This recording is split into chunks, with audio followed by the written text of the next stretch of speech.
Hey, this is Peter Martin, the webdoc, and I am here looking at an incredible car. This is Al. Al, why don't you take a few minutes and tell us a little bit about your car, a little bit about the history, and what you're looking to do today.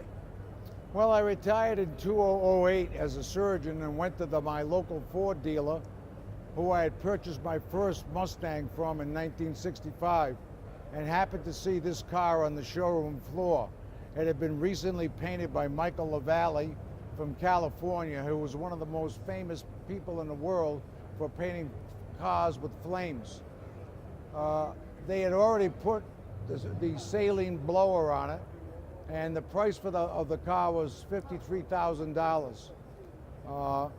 Having had a lot of experience in racing cars, I thought that this would be a good car to build to full racing specs to match the paint and what had already been initially started by Custom Ford Racing. So, well, can we look under the hood? You sure?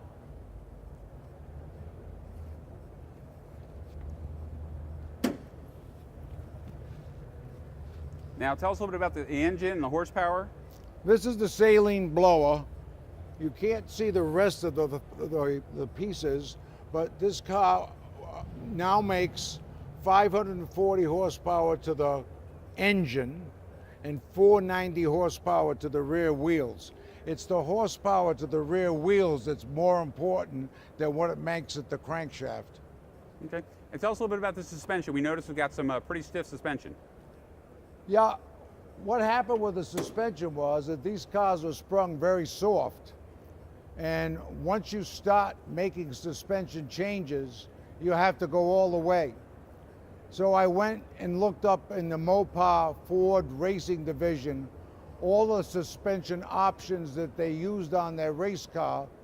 And by the time I finished the car, which was purchased at $53,000, the total price to build this into full race specs was $88,000. Wow. Now, did you do anything special with the interior? No, the interior is original, except for the 2 gauges here. Okay. Great. Well, it's a beautiful car. Now, have you ever raced this car? No, this car's got 1,100 miles on it. 1,100 miles. That 1,100 miles was put on because to get the suspension correct, we had to keep changing springs and shocks and sway bars and torsion bars and traction bars and all these things to get it to be set up so it was race prepared. This is an interesting car in that Carroll Shelby only signed cars that were his cars.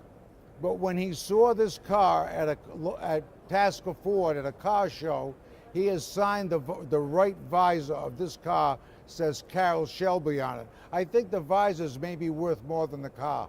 I think you're right. Well, Al, this is an incredible car. We wish you the best today. It is just a phenomenal piece of work that you did, and I really thank you for all your time and for sharing it with us. It's been a pleasure talking with you.